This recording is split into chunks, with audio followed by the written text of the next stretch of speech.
What's up, guys? So today I'm going to be discussing the latest chapter of One Piece. Let's just get started. Spoiler alert. Um, honestly really like this chapter. It was building towards this, and I really wanted to see how Usopp as a character would play out. I really like him as a character, and you all know how Usopp is after all these hundreds of chapters. I don't have to explain. However, I was expecting a different sort of reaction from him and a different sort of play and a different scenario. I wasn't expecting the dwarves to, cry out to him for the last 10 pages of the chapter. But I was more so expecting something very similar nonetheless. I was expecting Usopp to run away, escape, none of the dwarves to cry out. I thought they were all knocked out. And I was thinking that Usopp would play a classic Usopp where he would just escape once again, but end up just by accident defeating the bad guy and claiming credit like he was supposed to do it from the start. But I guess the author felt it out, and he really wanted to test out Usopp as a character and see what he would do if he was really pressured into a situation. So that's what happened with the dwarves constantly crying out. And I'm sure there's going to be readers who, for the last few chapters, especially the start of this chapter, were like, oh my gosh, Usopp, you're such an idiot. I can't believe you're still copping out. Because for the first quarter of this chapter, a lot of the dialogue and panels were pretty much Usopp saying like, I escaped. Let me get out of here. I escaped. With my life. Where can I leave? Oh, there's a lift. Let's get on the lift and leave. And I could imagine readers throughout those points being like, holy crap, Usopp, I can't believe you're doing this. That's a terrible thing to do. Usopp, why? And to those people, I truly believe that you haven't read enough One Piece to understand Usopp as a character. I have explained this in the last video, but I honestly applaud that because that is who Usopp is as a character. And I really feel like the author of One Piece, I think his name's Tite, he does a good job of extending that, and this time I felt like he could have pushed that longer to a point where it was like as a character Usopp's always trying to escape. But I'm fine with it because I know he always ends up doing the right thing at the end, like was experienced at the end of this chapter. And he has a good heart at the end of the day. And I really felt like because of that, it didn't matter what he did. In fact, it really brings in more humor for the reader when something like that happens, where it's like,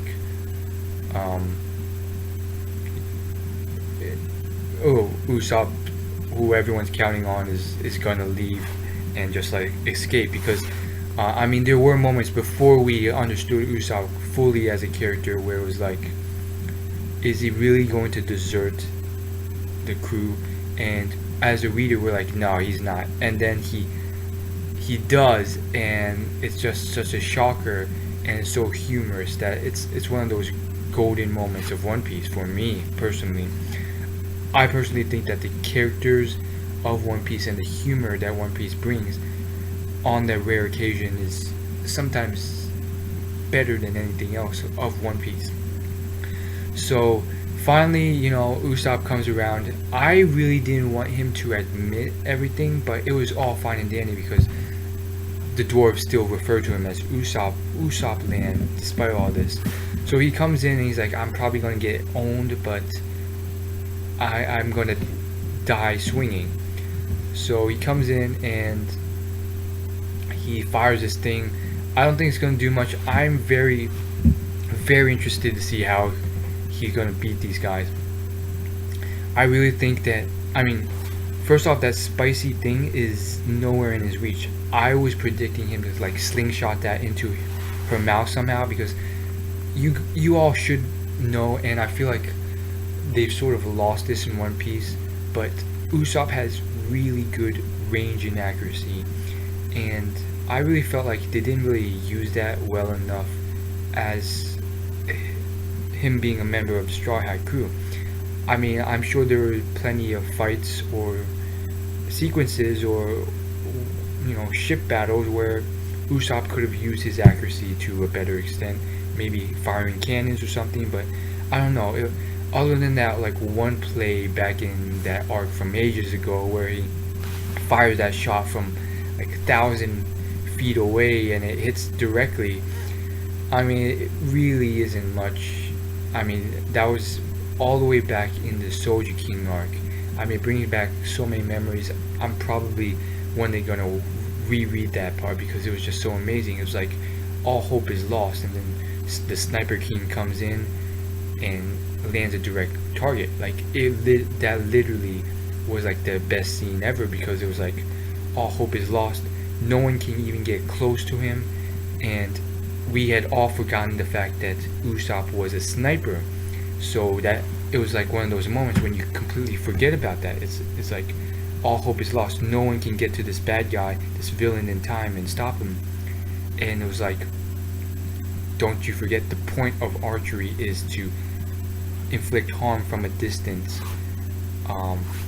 So back on track with this chapter. That was pretty much the whole chapter, like the pleading, and then Usopp finally making way and turning. Then we see this little bit of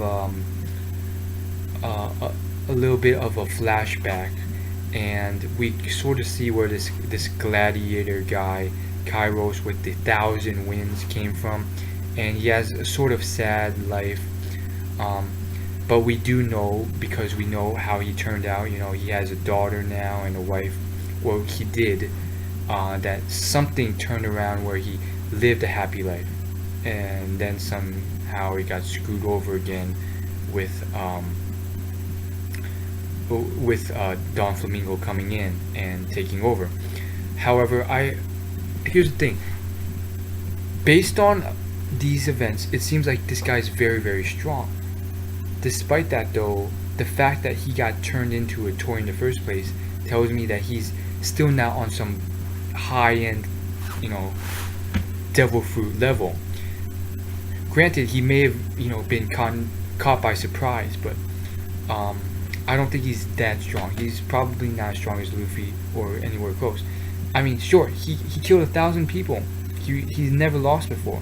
And he's probably a lot stronger in human form, and with 2 legs, and with a sword. But at the same time, at the end of the day, he's human. He came from the slums, and the whole way it's set up, most likely what's going to happen is he's going to turn into humans, and then Luffy, the girl, and him are going to barge in and they're going to fight. The fact that it's set up that way tells us that most likely he's probably going to get beat out, because we all know the final fight's usually going to be a 1v1 of some sort with Luffy fighting someone else. So the fact that they're all coming in together tells us that he's probably going to lose, and like there's going to be a battle, and then the final thing is going to be Luffy and the boss.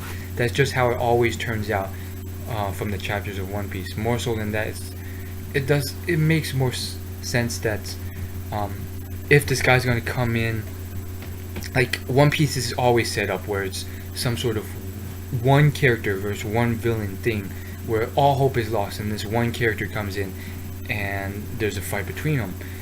It's always set up as a 1v1, and they always focus on that, or a 2v1 or something like that. So I really do think like it wouldn't make sense for Riku and Luffy and the girl to come in and then the fight, and that to be the final fight where it's like a 3v3 and then boom, all is one. I mean, Don Flamingo, it's not that weak. I mean, so I feel like this, I mean, Kairos, he's overhyped. Undefeated, 1,000 wins, gladiator guy. And as much as I would want him to be like this super strong guy on par with Luffy, the setup is not foreshadowing him to be that strong. Anyhow, let me know your thoughts in the comments below. Hit the subscribe button if you want to see more. I'll see you in my next video. And as always, hit the subscribe button, it's free. And like, favorite, and share this video with your friends. Peace.